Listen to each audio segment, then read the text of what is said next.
What if everything you've been chasing was never actually the destination?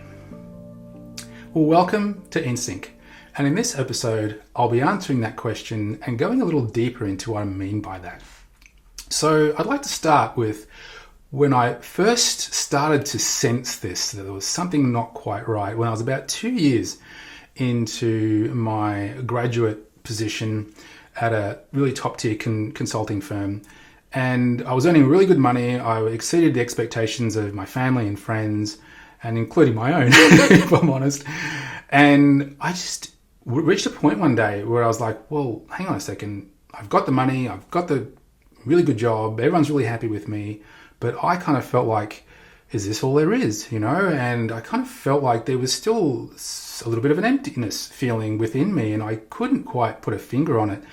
And it then took me some years through my journey before I could really put a finger on it. And that's kind of what I'd like to share with you in this episode. And it's really that we often, when we get these things that we're taught to chase and that we're taught to go after, that they can often not live up to the promise. So the reason that I've come to discover after many years of my journey and personal development is that we've been taught to chase a middleman. And that's the problem that a lot of us just don't see. And we're certainly not taught that at school. I don't even believe that a lot of the folks that are teaching us to chase a middleman are aware that they're doing just that, because they weren't taught either.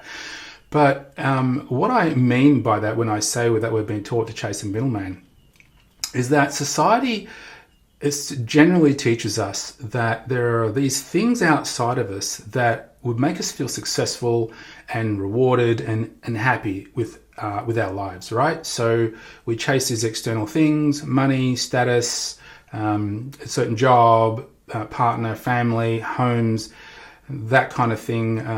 And when we achieve those things, then we're supposed to feel successful, happy, joyful, whatever, and accepted as well by society, because we're doing what society expects of us, right? We develop these personas that go and chase those things, and therefore that's what's expected of us. But what are those things actually supposed to give us underneath, right? And why do we often keep chasing them when they often don't deliver? Well, primarily because that's what we're taught. That's what is expected of us. And no one is really teaching us to challenge that. But what's going on underneath is that we're tying our internal states of being to these external things. And it can work for a while. We can achieve these things outside of us, and it can fulfill us for a while. But more and more of us are experiencing this growing need to experience more than what these external achievements are actually giving us. It would appear that those rewards can only go so far, right? They can only go so far, perhaps skin deep would be a good way of putting that. But what we're finding, or what I've certainly experienced, is that the paradigm, right? The way of thinking, the way that we see the world, our paradigm is the way we see the world, right? Is one where we've been sort of taught to try and trained that the world out there is one where we go out and we chase these external things outside of us, and that they're supposed to reward us and make us feel fulfilled, and we continue on that journey, right? So many of us are chasing a certain level of income. Some of us may have achieved a level of income that we're happy with. But regardless of whether you're chasing the amount of money that you want or you've experienced it, what is it that level of money will give you or is giving you right now? If you are completely honest, is it giving you a sense of security that helps you feel safe? Is it giving you a sense of freedom if you are making a good amount of money and perhaps more money than you actually need to survive? But is that abundance of income or chasing that abundance of income? Is it that you feel like that will give you a sense of freedom because now you have enough money to do the things that you like to do that would bring you a sense of freedom, right? That you can go and experience all these things that you want to experience. So we often can feel like those internal states, right, of security and freedom is tied to the money that I'm getting from the outside world, right? And maybe a certain status, right? A certain job title may also give me a sense of empowerment or a feeling of success, right? And maybe having that house would give me a feeling of sovereignty over my life, or a sense of independence, right? That I have my own home. That may also give me a sense of safety and security. It could also be a source of stress, right? Depending on what you owe on it or what you got to pay for it. And perhaps chasing a relationship if you aren't in one, or even if you are in one, what is that relationship giving you? Or what is chasing that relationship going to give you? Would it give you a sense of connection or a feeling of love if you have that relationship? And similarly, a family, right? If you have a family or you want a family, is it that you would feel that would give you a sense of deeper connection, love and joy, perhaps, and happiness? So we could probably see now that the common list of things that we're all chasing, money, income, status, home, it's a place to live, a partner, right, is giving us these internal states, right? It's the money is giving us freedom, security. The status gives us a sense of empowerment and success. The home can give us a sense of sovereignty, independence, security. The partner or the family can give us a sense of connection, love, joy, happiness, right? So we could see there that what we're really chasing, right? What we're really chasing is not all the objects from the external world. What we're really chasing is a set of emotions. Our dreams are really a set of emotions, because that's what we're really chasing.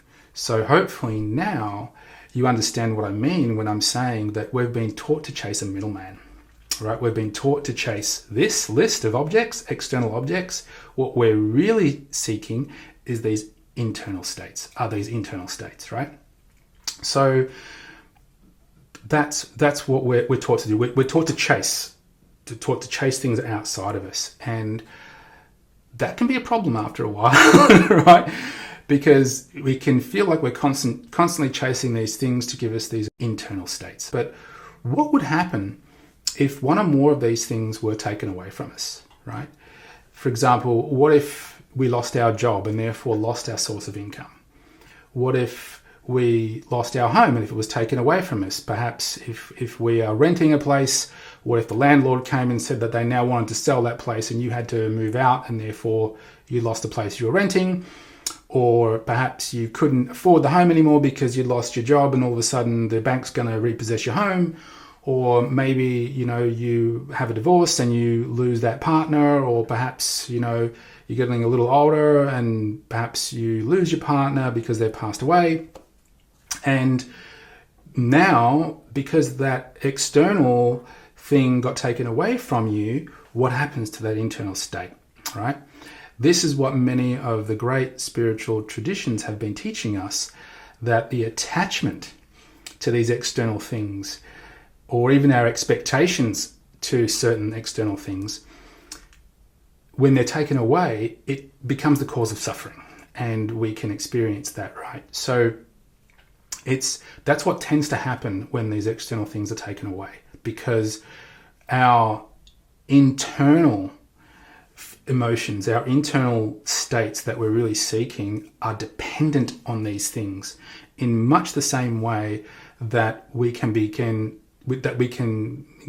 become addicted to certain things outside of us, like drugs or alcohol and things like that, right? So we can get addicted to chasing money, we can get addicted to chasing an income, and therefore these external things can become that way because we become dependent on them, right? And therefore that can become an addiction. And if you look at, I don't know if you've done a lot of personal development or if you've done a little bit of personal development, but a lot of personal development, not all, there are some really good, sources of personal development that are teaching us more about this, and that are teaching us more about how to tap into more of the internal state that's not dependent on external things. But a lot of the personal development that is still out there is teaching us how to just get better at chasing the middleman, right? It doesn't really challenge that paradigm, that way of seeing the world. It just makes you, better at chasing that middleman, because it helps you to develop, and it teaches you how to develop better mindsets, right? To go and chase these external things. So you get better at being successful at achieving those external things, and therefore you become more and more addicted to them and more dependent on it by developing more and more mindsets, right? Which is where a lot of personal development focuses on. And it's not that it's all bad. It can help us, and we often need those things because they can often offer us certain strategies that we may not have learned at school or through anyone else. So it's still important to have it there, but it's important to recognize, in my opinion, that we can get stuck in this real hamster wheel of chasing these external things. And if we're using personal development to chase these external things, then we're just getting better at it. We're not really addressing the core need that's going on inside of us. So that's certainly something I've found after 30 years in personal development and spending well over $500,000 along that journey, which is easy to do in personal development with what some of those programs cost. So, a lot of the best teachers are still not going down to working on teaching us, the deeper internal states and how to experience the deeper internal states that we're really looking for, because it's so heavily focused on mindset work. So that's really why I developed the InSyncOS and why this work exists, because I wanted to give people a real system and some real structure in a way that was practical but simple to understand, because you can get caught in a real rabbit hole for personal development and find that it can really drag you in and you can get lost in it. And therefore I wanted to have something in place that could give people some real simple frameworks. So that was why I created the InSyncOS with 3 core components, and each of those 3 core components has 3 components within it. So it's that, and to give people a real structure and a simple set of frameworks for helping people get back to who they really are. And maybe not even get back. Maybe for a lot of us, it's really discovering who we really are for the first time. And therefore being able to tap into that, as well as those internal states that represent who you really are, so that you're not being driven and controlled by chasing this external frame of reference, these external things, in order to experience what you want to experience on the inside. And therefore, I wanted to really help us to understand that by focusing on the internal state first and driving that internal state first, then we're no longer dependent. So we're no longer attached, right, to these external things. So as things change, and as we've probably experienced by now, the world is constantly changing, right? Challenges are constantly emerging. So, if something were to happen and one of those things were to be taken away from us, then if we're not dependent on that internal state being met by that external thing, then we're no longer controlled by it. Then we can easily regenerate that external thing, because my internal state is what I'm driven by, not the external thing. So now, if my sense of security and freedom is not dependent on that external thing, but I have greater trust and security within myself, that I can easily go ahead and recreate that income, or find another job, or find another home, or if I lost my partner and then or they're no longer with me, that I can find another one, because I'm in love with myself, right? I know that my true feeling of love and connection is not dependent on that other person, but it's dependent on me loving myself first. And that person that's on the outside of me, that may be my partner or the partner I'm seeking, actually represents a reflection of the love I have for me inside of me.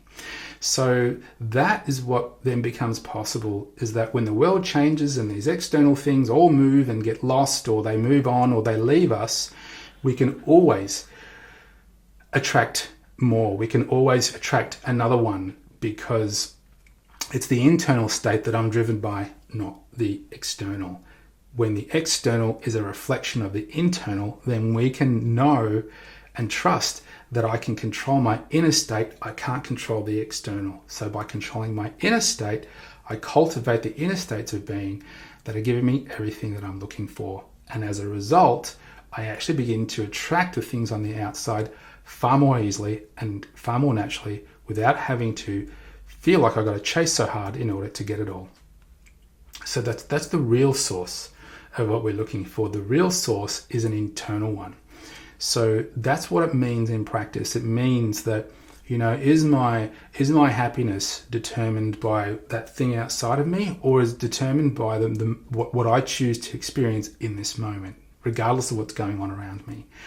Can I be thankful for my life, even if I'm being challenged right now, because I'm okay, and I'll be able to have what it takes within me to trust in the next step revealing itself to me, and I can therefore trust in my own ability to find these things that I once was able to create, or that I'd like to create, because I am the person that is in control of my internal state, and therefore I'm responsible for my own freedom internally, knowing that I'm free to choose whatever I like to choose from this moment to the next. I'm free to choose how I feel in this moment. I'm free to choose what things mean to me. And when I can really understand that my sense of internal freedom, and that I can feel safe knowing that there's something greater looking after me, there is something out there that is always seeking me to, or is always leading me to the things that I'm looking for, and having that deeper trust in myself and in life, and that something is looking after me, that can then become my sense of safety and security, right?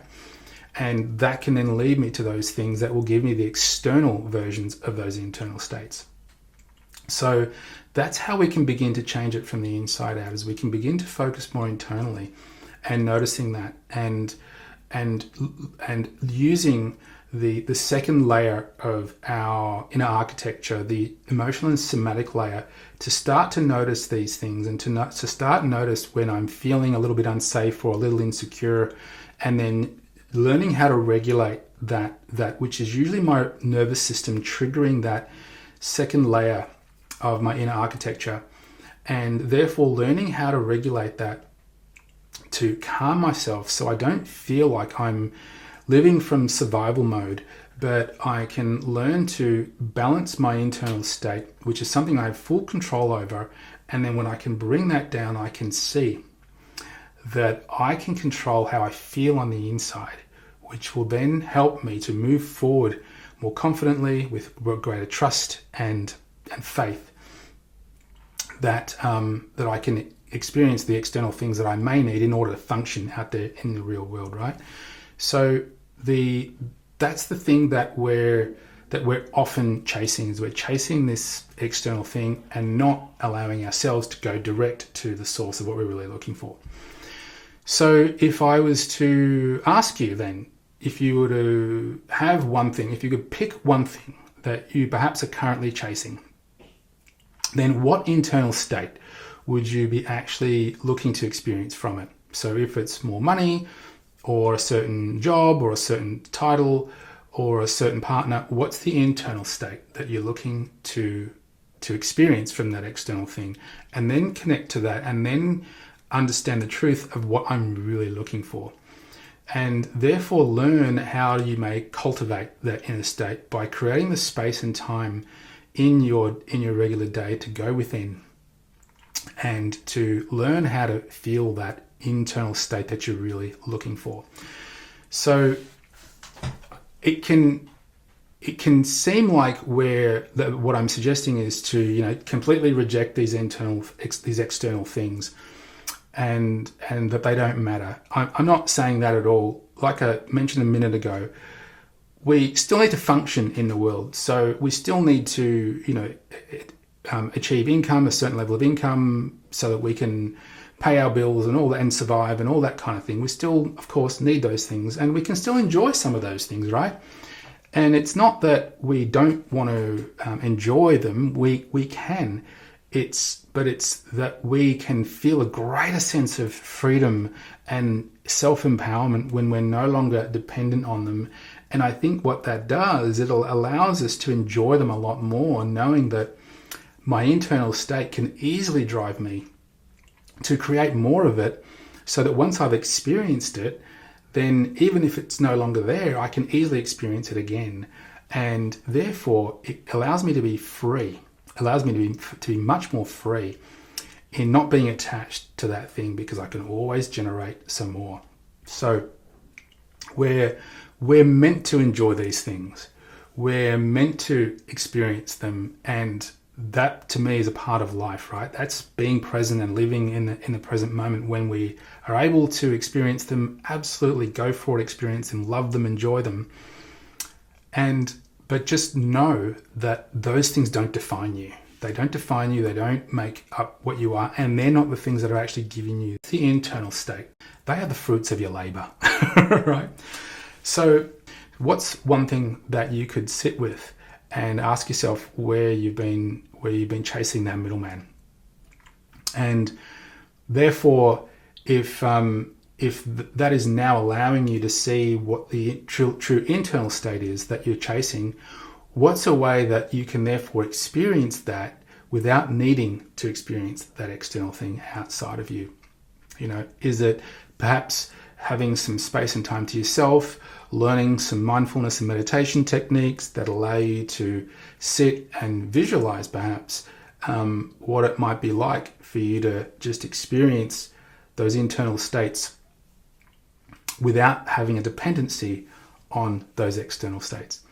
So I hope you've enjoyed this episode that's helped us really understand, the real purpose of the InSync OS is to help us with a real practical framework for coming back into greater alignment with who we really are, people that are really driven by our internal states, where we begin to understand that our dreams are really a set of emotions that we have full control of experiencing in our lives without needing to chase them on the outside.